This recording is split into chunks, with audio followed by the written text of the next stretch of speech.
Hey everyone, my name's the Smashin' Lad, and today we're going to talk about Rise of the Beast.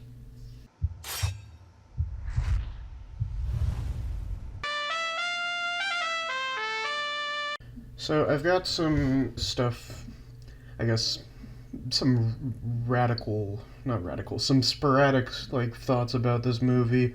I saw it I think a day after the Decepticon guessing video came out, and I just want to talk a bit about it.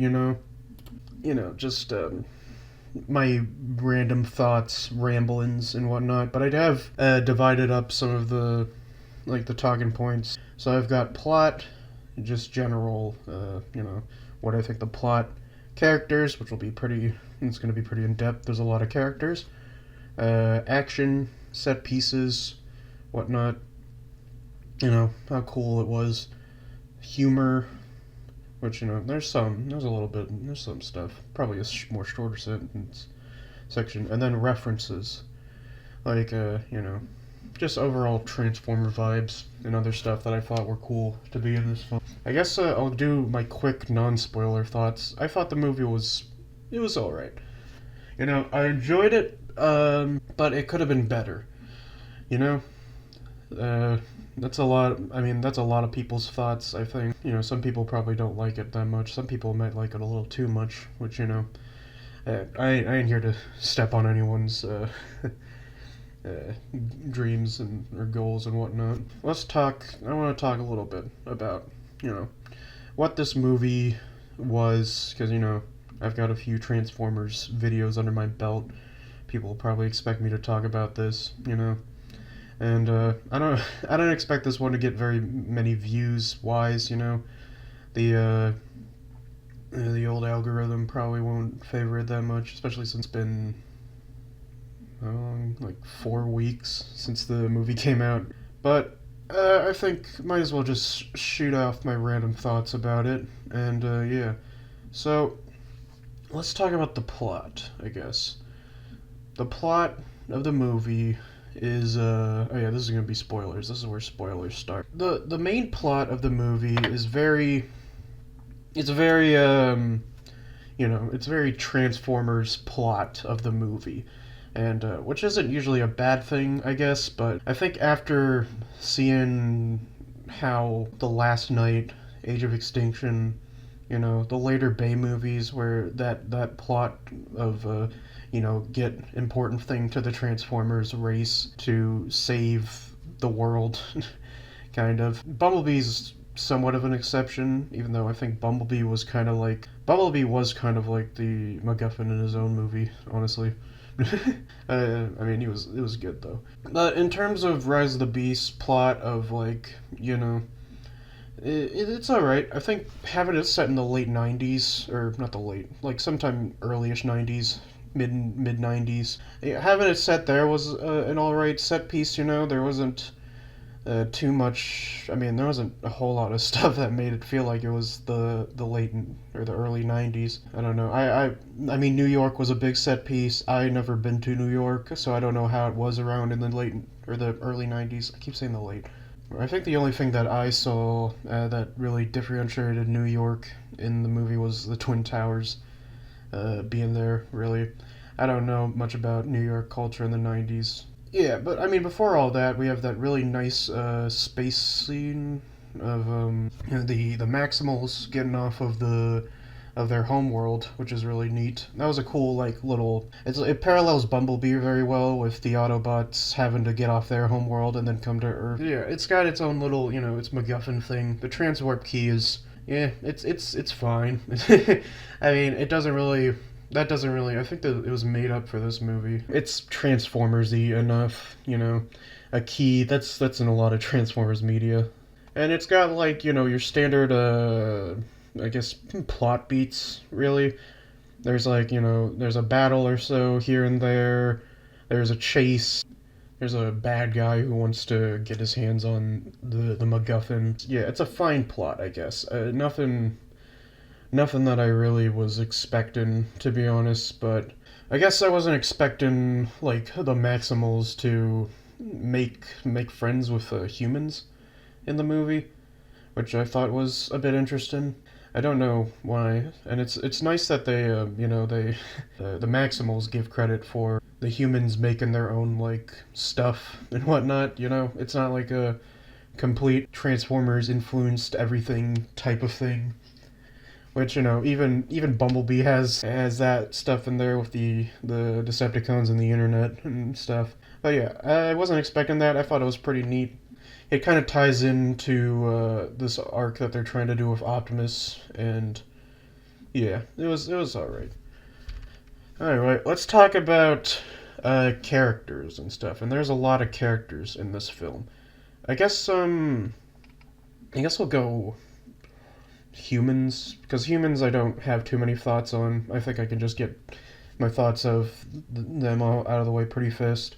So yeah, Noah Diaz, Anthony Ramos' character, I thought he was fine. He's a very like default Transformers protagonist, someone who gets thrust into the midst of all this robots fighting. I think I like his character in him being a someone who is ex-military. Yeah, and I like that idea. It makes sense why some people want to approach him in the end of the movie, and yeah, it's a cool idea.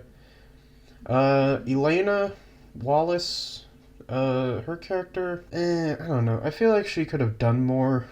Definitely, she was prominent, but she, I think all she really did, she was like an inciting incident. She's the one who activated one half of the transwarp key from the Air Razor statue that she found. And then I don't know, she definitely was like, she knew things and whatnot.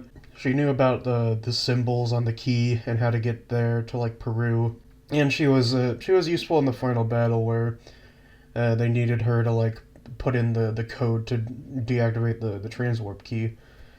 And yeah, but other than that, I mean, I don't know. I thought she was played fine. Dominique Fishback did a fine job playing her, but I don't know. It was just she wasn't the best like I don't know. She wasn't the best like human character, I guess. Honestly, I don't really know if there's anyone else like on the human cast who was worse, to be honest. But overall, I think she was fine, and yeah. Then there's Noah Diaz's mother, Brianna. I think she was barely in the movie, but she was yeah all right, I guess. You know, didn't do a whole lot, which yeah, not every character does have to do a whole lot, especially some of the more like the human characters. And then Chris Diaz, who was Noah's younger brother. I like their relationship a lot. I thought they had a really nice relationship. Like Chris being basically almost like Noah's wingman for a bit. I thought that was pretty fun. And then there's Chris's friend Reek, who I thought was like a nice like comic relief type character. And I heard he was based off of someone that Stephen Cable Jr. knew, like one of his friends in real life who passed away. And it's a really he's a fun character. And I like all the shenanigans he and Noah get up to. I don't know if there's really any other human characters that are worth mentioning, except for I'll get into who this guy is at the end in the references section. But let's talk about the robots, the stars, the real stars. Or at least we want the ones that we want to be the real stars.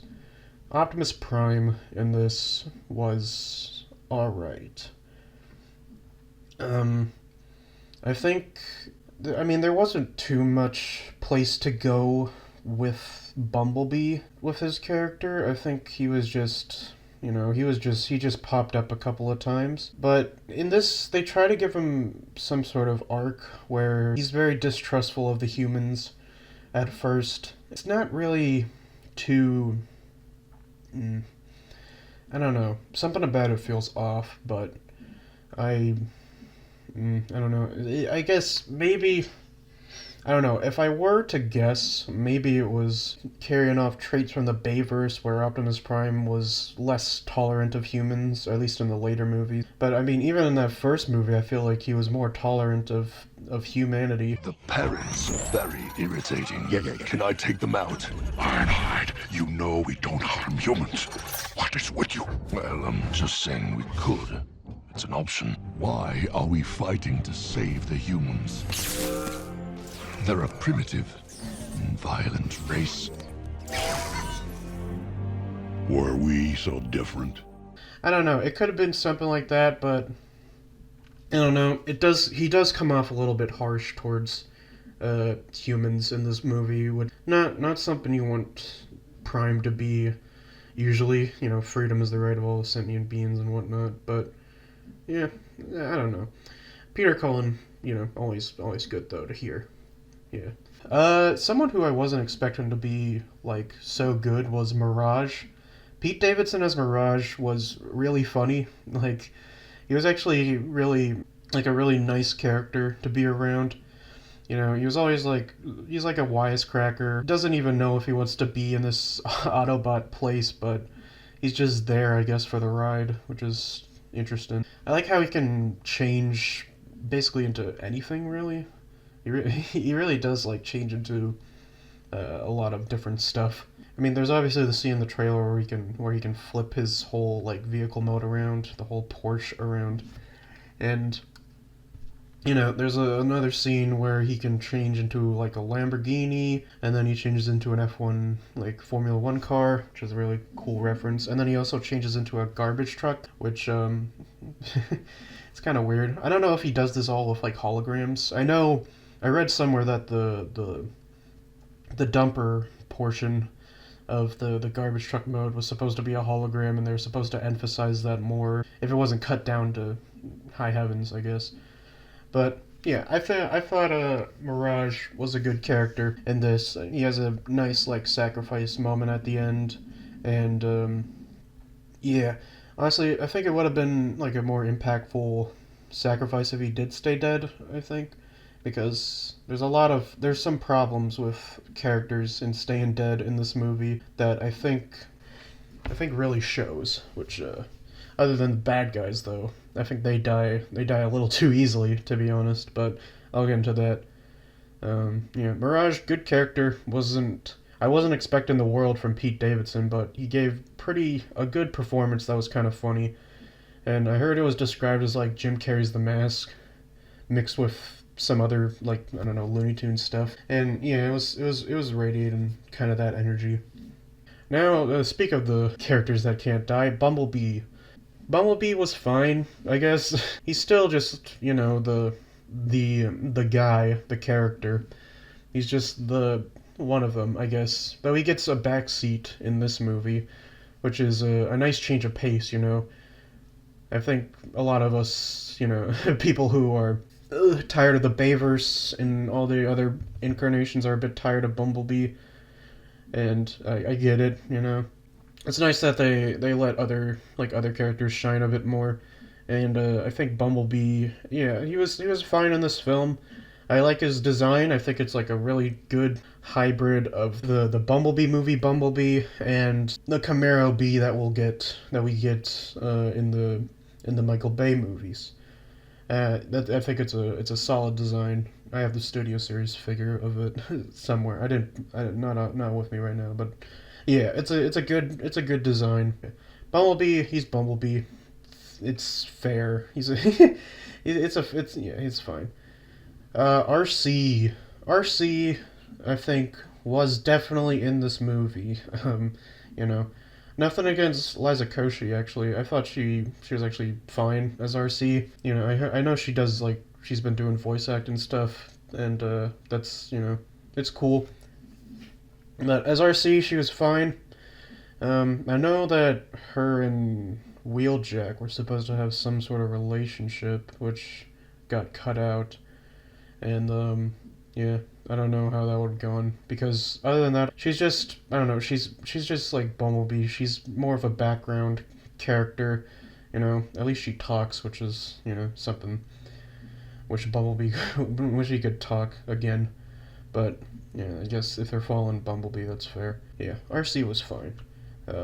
Yeah, better than, I don't know. I think her design in this was also fine as well. I like how she can move her tires around and like into like different configurations on her back. That's cool. But something about that Bumblebee movie RC, which we got a little bit of in the Bumblebee movie. Something about that design was, I don't know. I don't know. It was a bit more. It tickled me a bit more, I guess. And then there's a Wheeljack, the last of the main five bots.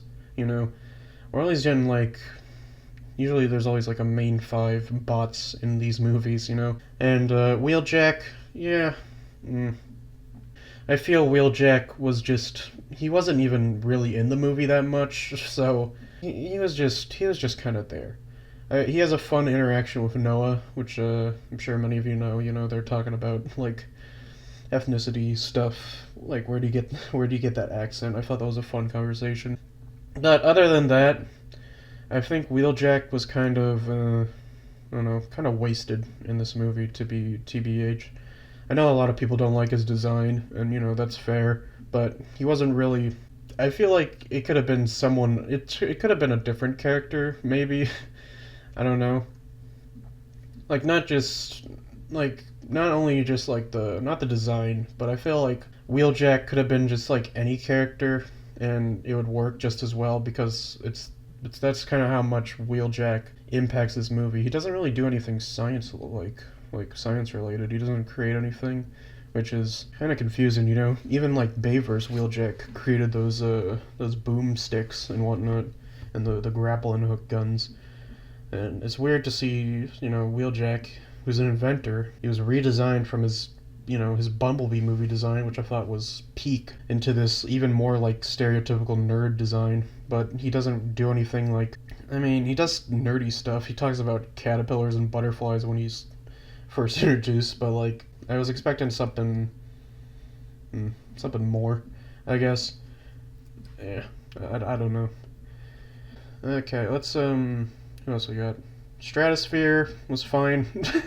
He wasn't in the movie much, but I thought he had some fun like lines and stuff, and his design was cool. John DiMaggio did really well, and also Cristo Fernandez voiced Wheeljack very well, I will say. But yeah, Stratosphere was fine in the movie. Not much. Optimus Primal.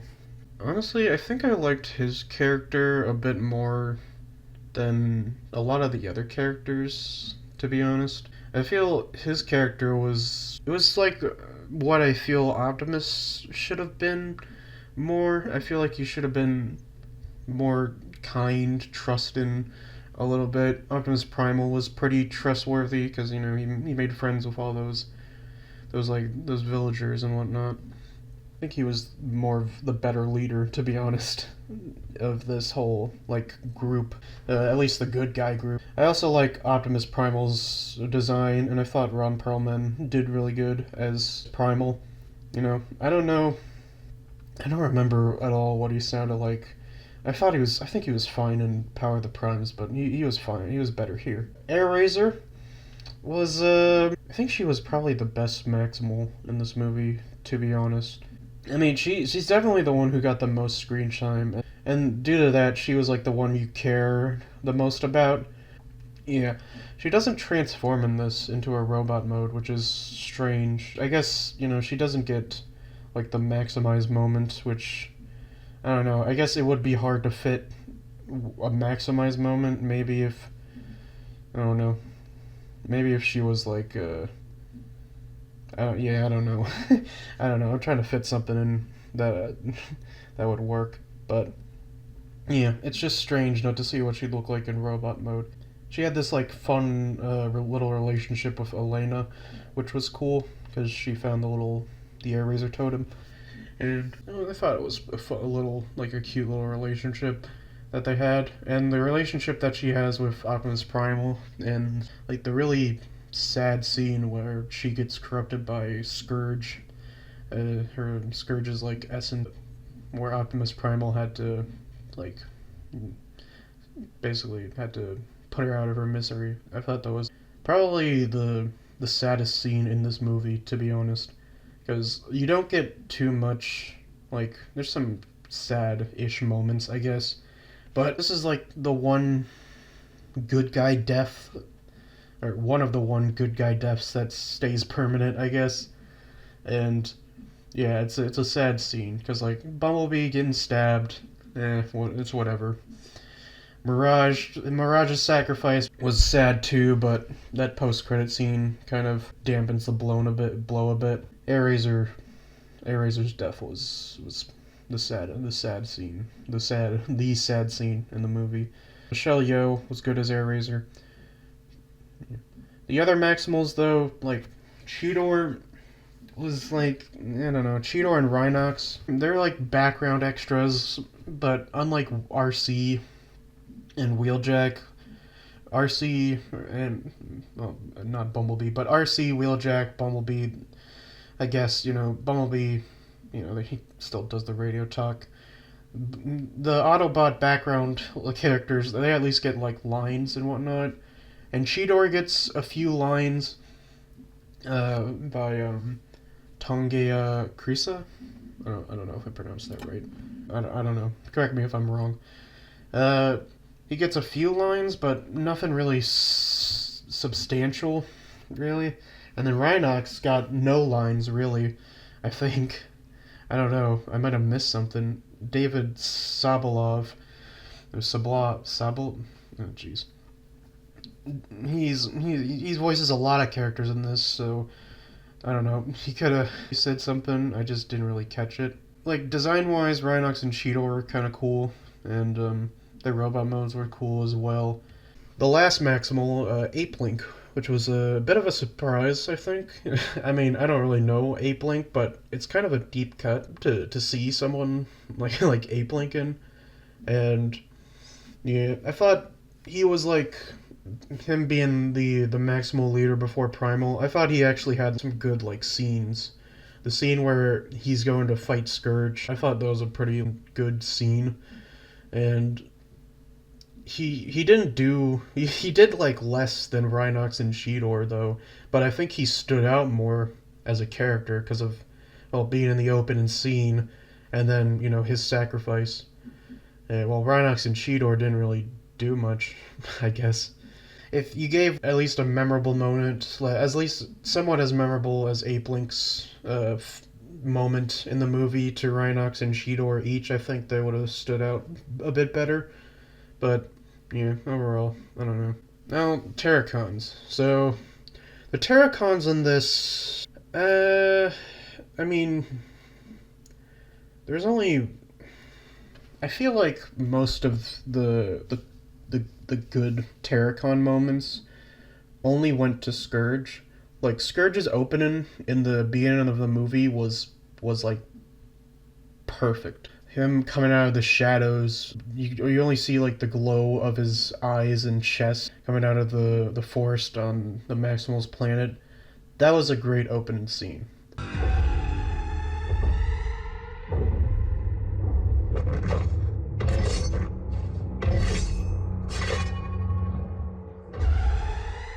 So you're this planet's great warrior. You have such a beautiful world, filled with an abundance of life. Savory. Scourge also he does most of the brunt of the work for the Terracons in this movie. He's the one who communicates with Unicron. He's the one who kills Bumblebee and Mirage.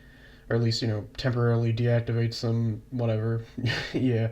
He's the one who does, like, the most in this movie of the Terracons. I'm trying to remember if the other Terracons did anything, but I don't think they did, really. Not really, to be honest, but, yeah. Peter Dinklage was great as Scourge. Really brought that menace energy to the character. And I really liked Scourge's design in his alt mode. And him in that scene, they also had the scene where they come out of the water in, I think, Central Park? No, I don't think it was Central Park. It's somewhere in New York, and they come out of the water. It's a really good scene. There's this point where in the movie, like at the end battle, where Scourge's mask got knocked off, and he's just, I don't, I don't know if it was supposed to be like a bigger scene, if we were supposed to like know who Scourge was or something. I think it was just like, I don't know. It just feels like it was like I mean I'm not one of those persons people who is gunning for it to be Baver's Prime or whatnot, but I feel if you're gonna do the mask off scene and just have it be like, I don't know, oh he's ugly, uh, you just I feel like it needs more kick to it. But Scourge was good, and he does like the most. They put the most focus onto him in this movie, which it's cool. But I just feel like the other Terracons could have gotten more spotlight, like Nightbird, who I know she talks in this movie, but I just don't really remember anything that she does. She can fly, which is one of like the more interesting Terracon abilities. And I wonder if that's how they got to Peru so fast, if Nightbird flew them all. I don't know. But Nightbird in this movie was like fine, I guess. There's so much like I just don't care, I think.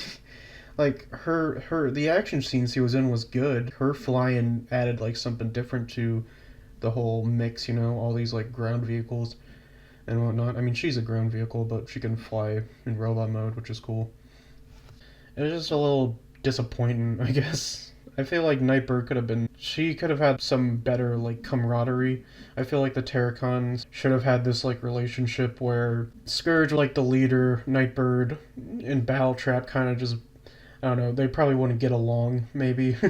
I feel like that would have been, like, a bit of an interesting relationship. It'd be nice to see, like, well, these aren't the Decepticons, but, like, the evil people in this movie not get along because pretty much in every Transformers movie, the Decepticons were pretty tight with each other. It'd be interesting to see like Decepticons or these Terracons not get along too well, and I think that could have been a good idea. I think Michaela J. Rodriguez, who voices Nightbird, I thought she was fine in this. I don't remember a whole lot of her line delivery, but I think I remember the one where she was going to go fight Bumblebee and like why won't you stay dead or something. It just feels like they didn't do too much with the Terracons. And Battletrap also has that same complaint that I have is Battletrap really didn't do much. He looked like he was posed to be more of a threat in the trailers, to be honest. But I don't know, I thought he was going to be like this brute, someone who just like, was kind of a brute, a savage brute. But he really didn't, I don't think he really, I mean, I know he did have lines. I remember hearing him speak, but I just don't remember what he really did in the movie. He was just another, like, fighting person. I feel like they could have given him more of a personality. But, yeah, I don't know. I do like Battletrap and Nightbird's designs are pretty dope, though. I just wish they did more with them. Because I feel like, especially with this next characters, I feel like these characters had more of a stay-in power. I feel like the freezers that Scourge had. I feel like the freezers were more prominent than Nightbird and Battletrap in this movie, which I hate to say it, but I don't know. It just feels like that's what it was. Because the freezers, they did a lot. I mean, they were just kind of there to chase after the humans, and a lot of them were just cannon fodder and whatnot. Same with the Scorponok's that come in later, that a Unicron put down in the final battle. I feel like the freezers just did more than the other main two Terracons, which is, I don't know.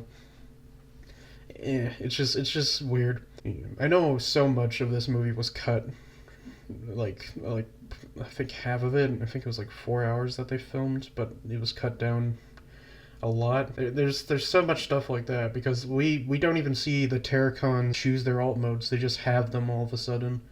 For instance, in the Bumblebee movie, where Dropkick and Shatter, who I think are much better characters than the Terracons in this, except for maybe Scourge, But I think they have a much better relationship, and we actually get to see them choose alt modes, and it's like a nice scene to see like their arrival on Earth was like really cool. It just feels like Shatter and Dropkick were better written than the Terracons on this. You want the bad guys to do more stuff. I guess the last character really in this was Unicron, and Unicron was good. I liked Unicron in this. I liked all the sound design where he was moving, especially in the theater, was really good.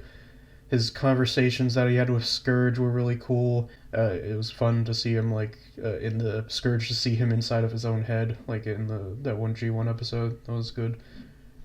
The conversation he had with Prime at the end was really dope, where he promised something everything, and I wonder if that was going to lead into something the alternate ending that was going around. Yeah, but Unicron in this was good. Coleman Domingo or Domingo. I'm butchering all these names. Good job, really good job, voicing Unicron. And then there's other characters. There's a bunch of other humans that I don't really care too much about. There was Transit, who was gonna be in this movie, but R.I.P. Release the Transit cut, all that stuff. Now let's talk about action. In terms of action, I think this has like some of the most well-directed action, I feel like, in the live action movies. The fight at the museum was really good. Fucking, who was it? RC getting like thrown through a wall, Nightbird zooming around, like Battletrap with his machine gun just like running. Mirage was trying to get the humans out of there. And the fights between Optimus and Scourge were pretty good as well.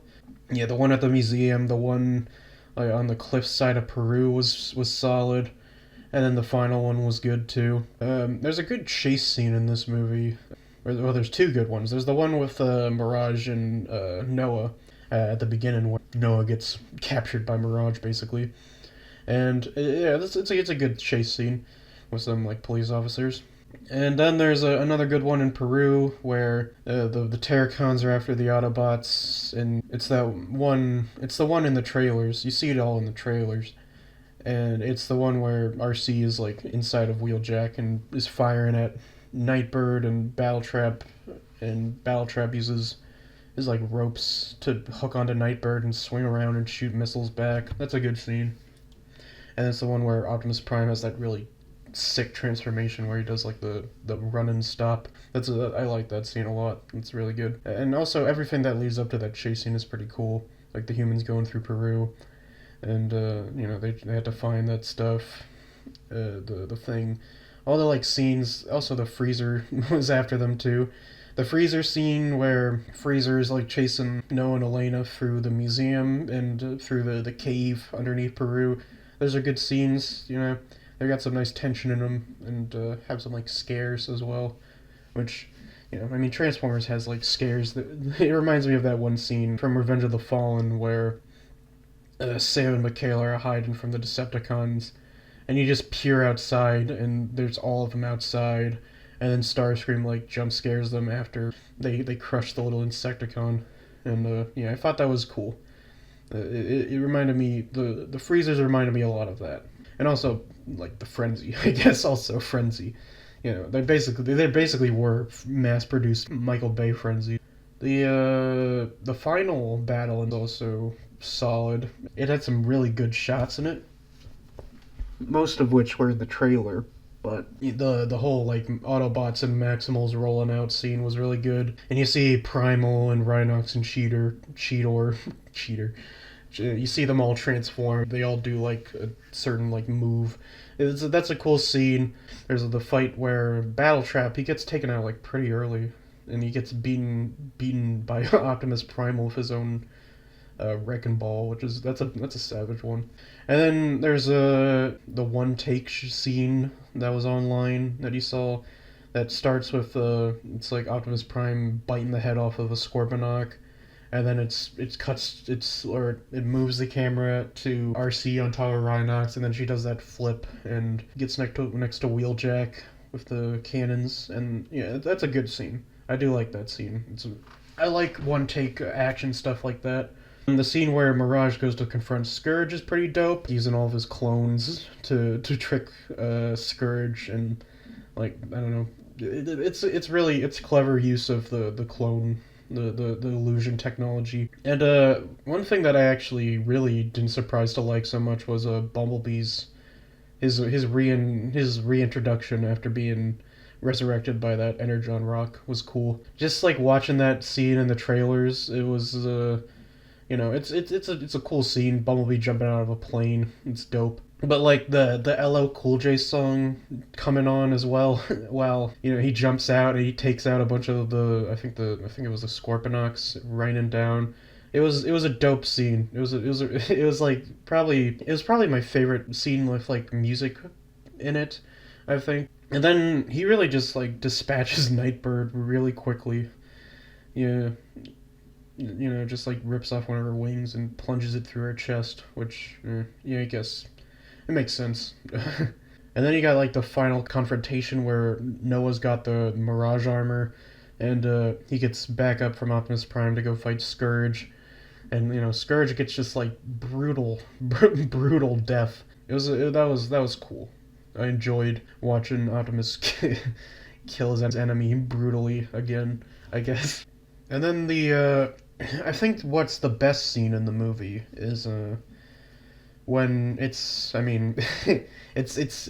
a like a good encapsulation of a lot of the core Transformers stuff, just stuff. You've got Optimus Prime, him being dragged into like Unicron's like maw. Noah is he grabs Prime's finger in the Mirage suit and tries to pull him back more, and they do the whole Tillar once little saying, and then Optimus Primal comes in to help and does the whole Tillar one saying, and it's a good scene because they rescue Prime. He does that really good transformation. Not as good as the one in the Peru chase scene, in my opinion, but he does like a really good transformation with Noah coming on to the back of him, or with Noah landing on his back of the truck bed and becoming like a booster pack, and you hear the Steve Jablonsky Autobots theme, like Arrival to Earth, in the background, and that's really cool. That's a really cool scene. I wish it kind of wasn't spoiled in the trailers because, Yeah, so that's the action in this, and that's pretty cool. It's got some of the best action in any of these movies, I think, but I don't know. If it if it's between me, maybe I don't know. I do like the way that Bay shoots action in the movie, that even though it's not a very good film, that Revenge of the Fallen forest scene is it's really good. There's another source of energon hidden on this planet. The boy can lead us to it.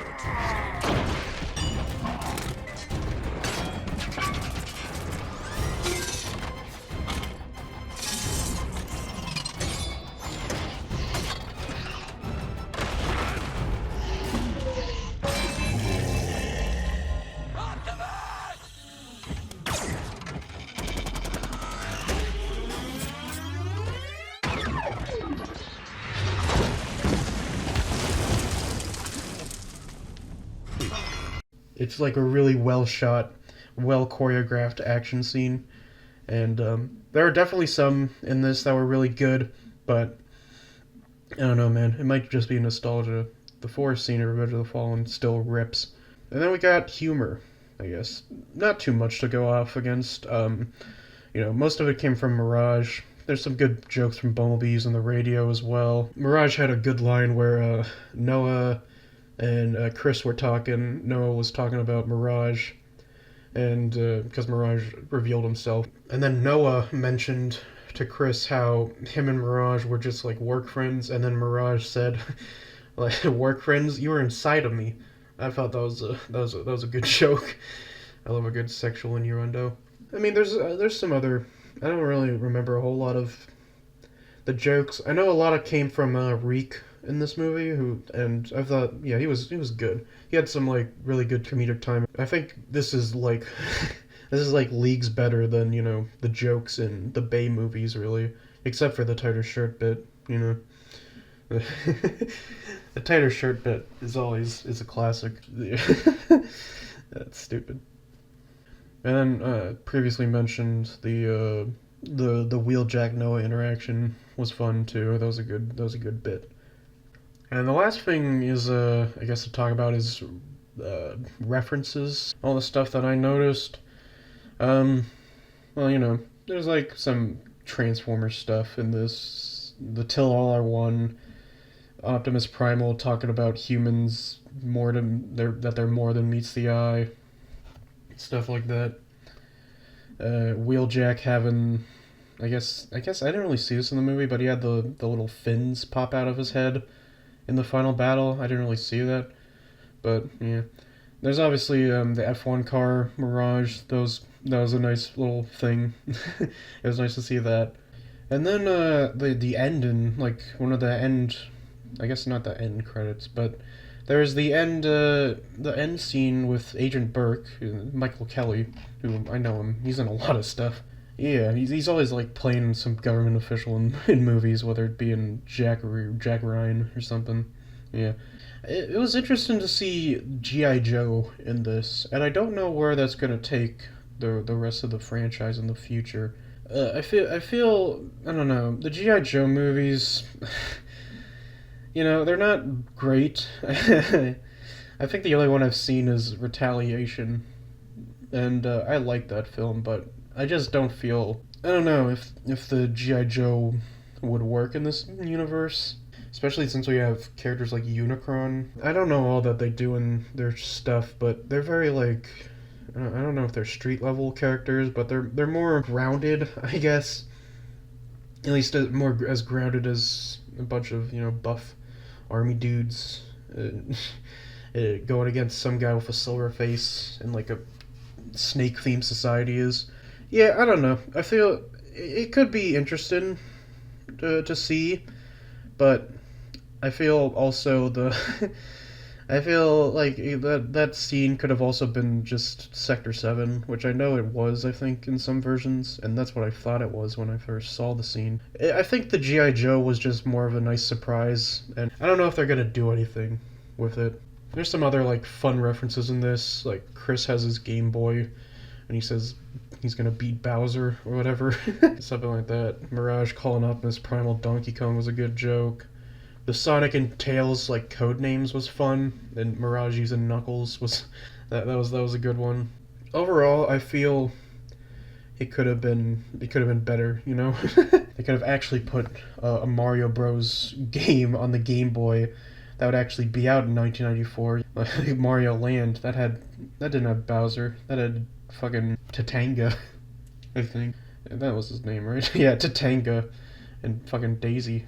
That's my only problem with the movie. I just feel this movie could have been a lot better. For a movie that's called Riders of the Beast, and I know everyone talks about this. The Maximals, the Beast. It is Rise. I guess you'd expect more Ryzen, but it should have been more Ryzen, I guess is what I'm saying. That's all I really have to talk about, I guess. But I rambled on too long for this. I don't really rank. I mean, this is my first, I guess, movie review. Sure, I guess you could call it that. And I don't really rank things too often in real life. I just kind of I usually like things or don't like things. I don't have like a solid ranking system of how to play. But I think if I were to give this movie, I don't know. Maybe I'll do an edit where I give the movie like an actual like number ranking or something. But I think what I will give this movie for now, and I might need to watch it again because I don't remember a whole lot. I did see it like almost a week after it came out. So and now it's the 29th of June. I think for now I'll give it a maybe this can be my ranking system. Like one thumbs up and then one angled thumbs up. Not like sideways, thumbs sideways, but like angled slightly up. You know, like one a big thumbs up and then one to the side. That'll be my movie ranking system if I ever do movies. If I ever do rank more movies. Anyway, I think that's all for this review I've talked about. It's almost 1 o'clock at night. Everyone around me is asleep. If you saw the movie though, I'd love to hear a comment. Comment about what you liked, what you didn't like, anything in between about the movie, and just yeah. I'm not good at this, man. I'm just really tired. Until next I see you, which hopefully will be soon-ish. I don't know. I have some ideas that I want to do, but until I see you next, I've been the Smashin' Lad, and I hope you have a smashin' day.